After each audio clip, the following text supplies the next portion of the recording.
ಜೀವನ ಎಂಬ ಈ ಸುಂದರ ಪ್ರಯಾಣದಲ್ಲಿ ನಿಮ್ಮ ಸಂಗಾತಿ ಈ ಜೀವನ ಜಾತ್ರೆ. ಎಲ್ಲರಿಗೂ ನಮಸ್ಕಾರ. ಗುರುಚರಿತ್ರೆ ಅಧ್ಯಾಯ 35. ದುರ್ಬಳಕೆಯಿಂದ ಕ್ಷೀಣಗೊಂಡ ಮಂತ್ರಶಕ್ತಿ. ಸಿದ್ಧಯೋಗಿಗಳು ಗುರುಗಳ ಮಹಿಮೆಯ ನಿರೂಪಣೆಯನ್ನು ನಾಮಧಾರಕನಿಗೆ ಮುಂದುವರೆಸಿದರು. ಆ ಸಂದರ್ಭದಲ್ಲಿ ದತ್ತನ ಪತ್ನಿ ಸಾವಿತ್ರಿ ಮಂತ್ರ ದೀಕ್ಷೆಗಾಗಿ ವಿನಂತಿಸುತ್ತಾಳೆ. ಆದರೆ ಗುರುಗಳು ಹೇಳಿದರು, ಸ್ತ್ರೀಯರಿಗೆ ಮಂತ್ರದ ಅವಶ್ಯಕತೆ ಇಲ್ಲ. ಗೃಹ ಕಾರ್ಯ ಮತ್ತು ಪತಿಯ ಭಕ್ತಿಯೇ ಅವರ ಪೂಜೆಯ ಸಮಾನ. ಇದನ್ನು ವಿವರಿಸಲು ಗುರುಗಳು ಶುಕ್ರಾಚಾರ್ಯರ ಪುತ್ರಿ ದೇವಯಾನಿಯ ಕಥೆಯನ್ನು ವಿವರಿಸಿದರು.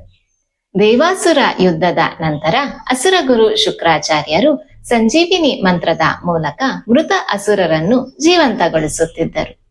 ಸಂಜೀವಿನಿ ಮಂತ್ರವನ್ನು ಅನೇಕ ಜನರಿಗೆ ಉಪದೇಶಿಸಿದರೆ ಅದರ ಶಕ್ತಿ ಕ್ಷೀಣಿಸುತ್ತದೆ ಎಂದು ದೇವತೆಗಳಿಗೆ ತಿಳಿದಿತ್ತು.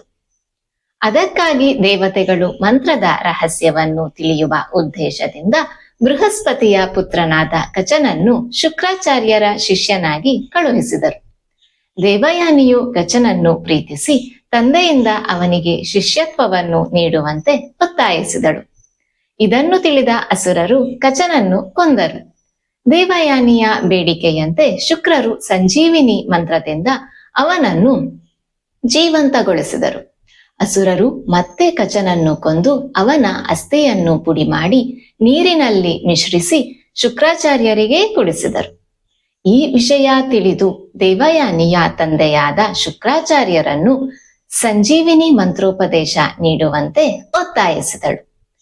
ಶುಕ್ರಾಚಾರ್ಯರು ಅವಳಿಗೆ ಮಂತ್ರೋಪದೇಶವನ್ನು ನೀಡಿದರು. ದೇವಯಾನಿಯು ಮಂತ್ರವನ್ನು ಉಚ್ಚರಿಸಿದಾಗ ಕಚನು ಶುಕ್ರರ ಹೊಟ್ಟೆಯನ್ನು ಹರಿದು ಹೊರಬಂದನು. ಆಮೇಲೆ ದೇವಯಾನಿಯು ಅದೇ ಮಂತ್ರದ ಮೂಲಕ ತನ್ನ ತಂದೆಯನ್ನು ಪುನಃ ಜೀವಂತಗೊಳಿಸಿದಳು. ನಂತರ ಕಚನು ಅವಳಿಗೆ ಹೇಳಿದನು, ನೀನು ಈಗ ನನ್ನ ಸಹೋದರಿ, ನಿನ್ನನ್ನು ವಿವಾಹವಾಗುವುದು ಸಾಧ್ಯವಿಲ್ಲ. ಇದರಿಂದ ಕೋಪಗೊಂಡ ದೇವಯಾನಿಯು ಕಚನಿಗೆ ಶಾಪವನ್ನು ಕೊಟ್ಟಳು. ಪ್ರತಿಯಾಗಿ ಕಚನು ಅವಳಿಗೆ ಶಾಪ ಕೊಟ್ಟನು. ಈ ರೀತಿಯಾಗಿ ಸಂಜೀವಿನಿ ಮಂತ್ರ ಅನೇಕ ಜನರಿಗೆ ತಲುಪಿದುದರಿಂದ ಅದರ ಶಕ್ತಿಯು ಕ್ಷೀಣಗೊಂಡಿತು. ಆ ಸಂದರ್ಭದಲ್ಲಿ ಗುರುಗಳು ದತ್ತನ ಪತ್ನಿಗೆ ಹೀಗೆ ಉಪದೇಶಿಸಿದರು, ಮಂತ್ರಕ್ಕಿಂತ ಶಿವಪೂಜೆಯೇ ಶ್ರೇಷ್ಠ. ಅವರು 16 ಸೋಮವಾರಗಳ ಶಿವವ್ರತ ಪೂಜೆಯ ಮಹಿಮೆಯನ್ನು ವಿವರಿಸಿದರು. ಇಲ್ಲಿಗೆ 35ನೆಯ ಅಧ್ಯಾಯಕ್ಕೆ ಶುಭ ಮಂಗಳವು. ಈ ಅಧ್ಯಾಯದಿಂದ ನಾವು ಕಲಿಯುವ ಜೀವನ ಪಾಠಗಳು. ಶಕ್ತಿ ಮಂತ್ರದಲ್ಲಲ್ಲ, ಮನಸ್ಸಿನ ಶುದ್ಧತೆಯಲ್ಲಿದೆ. ಜ್ಞಾನವನ್ನು ದುರುಪಯೋಗಪಡಿಸಿದರೆ ಅದು ಕ್ಷೀಣಿಸುತ್ತದೆ. ಆದರೆ ಭಕ್ತಿ, ಕರ್ತವ್ಯನಿಷ್ಠೆ ಮತ್ತು ಸತ್ಕರ್ಮದಿಂದ ಮಾಡಿದ ಪೂಜೆ ಎಂದಿಗೂ ಕ್ಷೀಣಿಸುವುದಿಲ್ಲ. ಹೊರಗಿನ ಸಾಧನೆಗಿಂತ ಒಳಗಿನ ಶ್ರದ್ಧೆಯೇ ಜೀವನವನ್ನು ಉದ್ಧರಿಸುತ್ತದೆ.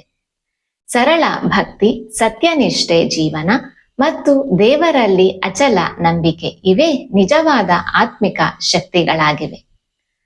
ಧನ್ಯವಾದಗಳು. ಶ್ರೀ ದತ್ತಾತ್ರೇಯಾರ್ಪಣಮಸ್ತು.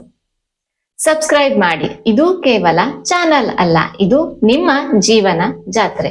ಸರ್ವೇ ಜನ ಸುಖಿನೋ ಭವಂತು.